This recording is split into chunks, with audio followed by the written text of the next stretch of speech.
Time now for the Redbird Report podcast with the TV voice of the Cards, Danny Mac, and Cards World Series champion Brad Thompson on 101 ESPN. The Redbird Report podcast on 101 ESPN. I'm Dan McLaughlin. That is Brad Thompson.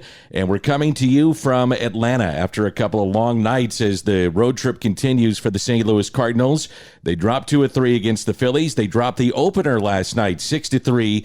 Long game, 2 hours, 37-minute rain delay. And the Cardinals dropped the first of 4 against the Atlanta Braves. And BT, always good to visit with you. How are you? Yeah, I'm doing great, man. You're right. It has been a couple of long nights. We got into Atlanta at probably 3 or so in the morning, and then a late one last night. And look, I will tell you this, though, when we were talking about it afterwards, it felt like a totally different ball game after 2 hours and 37 minutes last night. So, look, you looked at the game where Dakota Hudson, he struggled mightily, and we'll get into some Dakota Hudson. We'll get into the state of the rotation. But after that rain delay, you got Kyle Wright out of the game for Atlanta, who looked really good, and that guy has turned a corner. You talk about making adjustments, right? And you talk about guys that blossom a little bit later. That's kind of been him. He was a guy that got to the big leagues within a year of being drafted, the first one from his 2017 draft class to make it to the big leagues, bounced back and forth, and had a lot more time at AAA last year that really benefited him. But you got him out of the ball game with the delay. You were able to get to Jesse Chavez, a couple of home runs. Juan Yepez got one. Love to see Connor Capel get his first major league home run. I enjoyed watching a gentleman try to fish that thing out of the water in dead center field to get that trinket here for Capel. But it was a different game, and at the end of it, you were that swing of the bat away from winning that ball game or tying that ball game, or at least giving yourself the opportunity to do so. So at the very least, it was an entertaining game. It was entertaining, and one of the guys that has caught my attention, and maybe it's just because it's a state guy, if you will, in James Naile, but he is earning now every opportunity that he's getting. And so after Oviedo was hit with the comebacker, and that was very, very scary. And obviously we're all thankful that the x-rays were negative. But James Naile comes in. He had pitched the night before. He's now made a handful of appearances, and he's going to stick. He's a ground ball guy. He throws a ton of strikes. That's what you want in this particular year of the St. Louis Cardinals. There's not a lot of swing and miss in that staff, and Naile is part of that, but I like what I've seen from him. So that's one of the positives I think we draw from at least initially on this trip. I'm with you. Naile's been in 3 games so far. It's been 4 2/3. He's only given up 2 hits, punched out 2 last night in 2+ innings of work, and he looks confident in his abilities. This isn't some young kid. He's 29 years old. He's been waiting for this opportunity. As you mentioned, he's been waiting for the opportunity with the Birds on the bat his entire life. Spent most of his career in the athletics organization, and he's taking advantage of opportunity. And if there's like a motto to this year for the Cardinals, I think that's it. Like, opportunity awaits. You know, there have been so many spots where you say, can this guy fill in? Brendan Donovan, opportunity. Boom, he ran with it. Juan Yepez, opportunity. He ran with it. Nolan Gorman, he's running with it. Andre Pallante, who's on the mound, we'll talk about him. But James Naile is another one. When you watch the stuff come out of his hand, I see a sinker at 92, 93 that really eats up right-handed batters. He's got a sweeping slider. He's got a bigger curveball. He even mixed in a changeup last night, and he pitches with confidence within the strike zone. If you're Ollie Marmol, if you're Mike Maddox, that's what you want. You want a guy that goes out there with some stones and says, here it comes. Like, I'm letting it rip, and that's what he does. Now, on the other side, it's Dakota Hudson, and it's, again, a game in which he doesn't go deep. He's walking guys. He's not been efficient.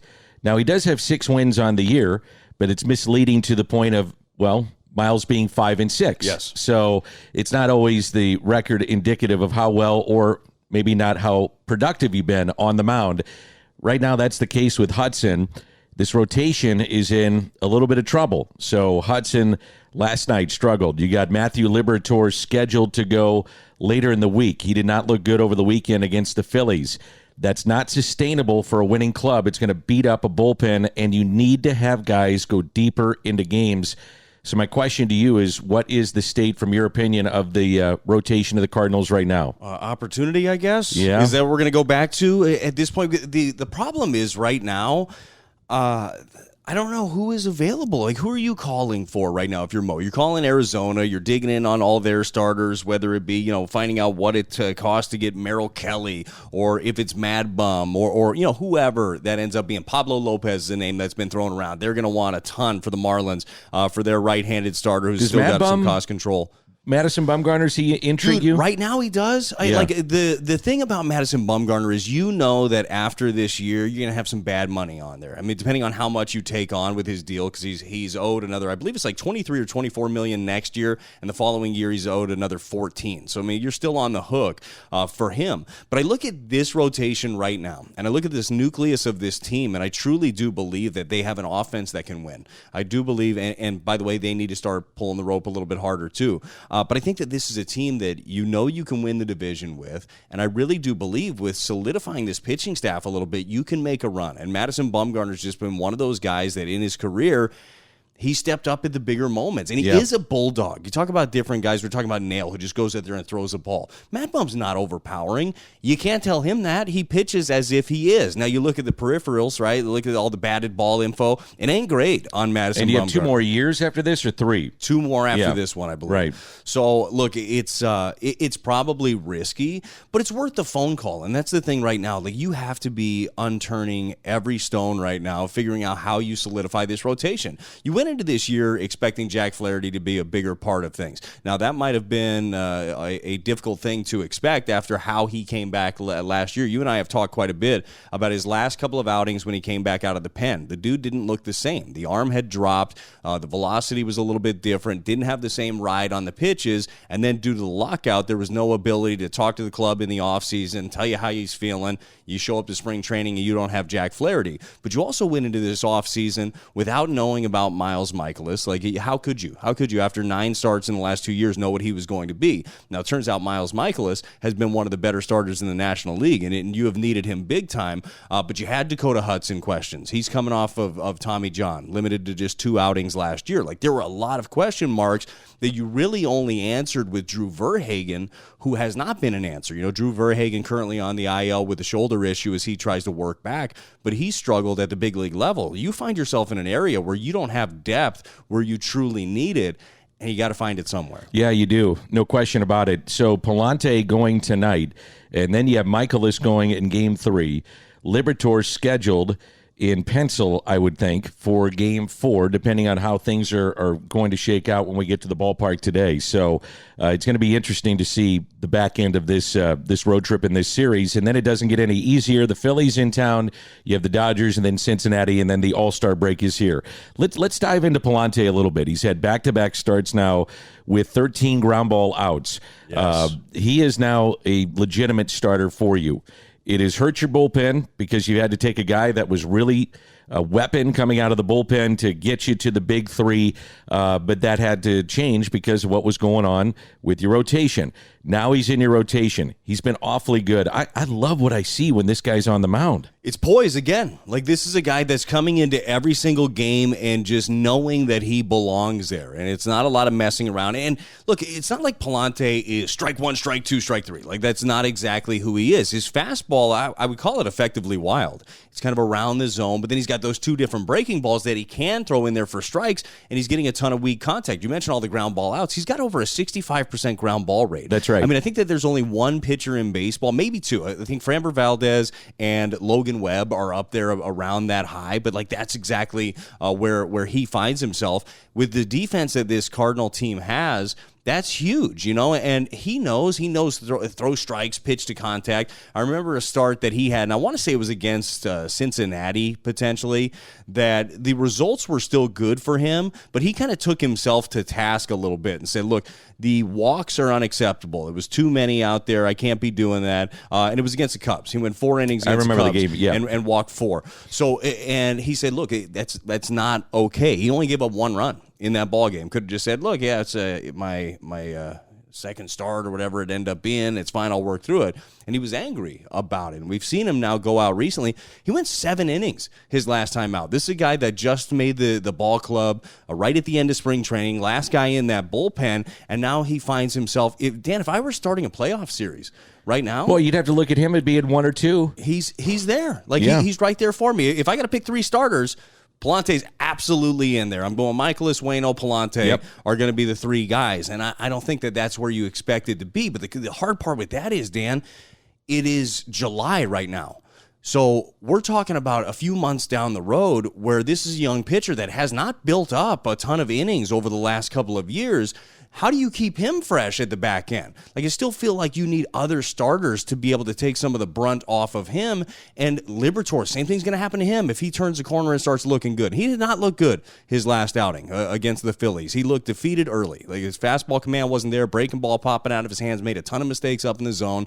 Like, you have all these young guys that you're leaning on, but how do you keep them fresh for the biggest games? Well, and you're not even talking about a 41-year-old at the end of August, and Father Time gets all of us, right? And I'm not saying it's going to Waino. I'm not saying it's catching up with Waino yet, but that's something that you have to keep in the back of your mind if you're the Cardinals. Is this sustainable with Wainwright? And right now it is. I mean, he's been that way, and he's figuring out ways to get through it. So you're hopeful with that. And also Michael is coming off of basically 2 years in which he didn't pitch, and now you're leaning on him a lot. So those are a lot of what ifs. Again, it can go in your favor too, which is something to think about moving forward. I wanted to, before we wrap this thing up, we're seeing now the Phillies, the Atlanta Braves, we've seen the Mets, we're seeing the American League East, and the Cardinals are not stacking up well against those teams. So when we get home on Thursday, it's another stretch of baseball at home. I think it's one of the most important stretches of the season for the Cardinals when they get home on Friday night. We talked about this as a test, right? Like, this is a test for this ball club as they go against some of these NL East foes. And a lot like a bunch of tests in my educational career. Not going great. Not great. Walking into it's like, did I study for this? Oh, my gosh. You got to have somebody you can lean on or lean over their shoulder and take a look at what the smart guy's doing. It's a little bit more difficult in baseball it really to do is. that when you're trying to get 26 guys on a roster to figure it all out. Yeah, like there is no beating that guy. Either you got it or you don't. No, but you're right. It's important to be able to solidify things. And I also think it's very important right now, not that, like, you're not going to learn anything in the next week, I don't believe, that you didn't know. Well, you're going to get O'Neill back. You're going to get Bader back. That's going to help. It's huge. Yeah. It is huge. By the way, talk about those two guys specifically. If you had those two guys, maybe yesterday's game's a little bit different because there was a ball that Dansby Swanson hit that ended up falling in between Brendan Donovan, who was playing left, Dylan Carlson in center, and you and I both looked at each other afterwards and said, I think O'Neill's got that. Yeah. Like, because he's Gold Glover, and he's got that closing speed. Donovan's a guy that's bounced all over the place.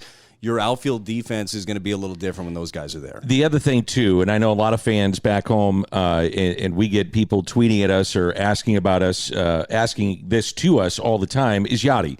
And they signed and brought in Austin Romine to the organization, made his debut last night. My anticipation is that we will see him at some point in the second half. And I was looking at some numbers, barring anything happening in a negative manner with Adam Wainwright, so saying that he starts and is healthy enough, they would set the all-time record if he is back by August and ready to play. And by the way, I said ready to play. So not just back by August, but he's there and he's active and he's a part of your team. My gut tells me he is going to be back. He'll finish up the season with the Cardinals, and then that'll be it. I don't know where you stand on that, but that's my gut feeling. I just can't see this being a year where he misses the rest of it. Yeah. That just isn't him. So he needed some time to get his body right and build back up to this. Now, a lot of this is going to be predicated upon what he's doing, like how much he's putting into he's rehabbing, right? So there's only you have limitations, but how quickly can he snap himself back into that playing shape and be out there? And look, I don't expect him to be out there 4 out of every 5 days. I expect him to be out there a couple days a week when he ends up coming back. I think that's kind of where he's going to fit unless he starts going on a roll, feels a lot better. You're going to have to be very careful with how you utilize him.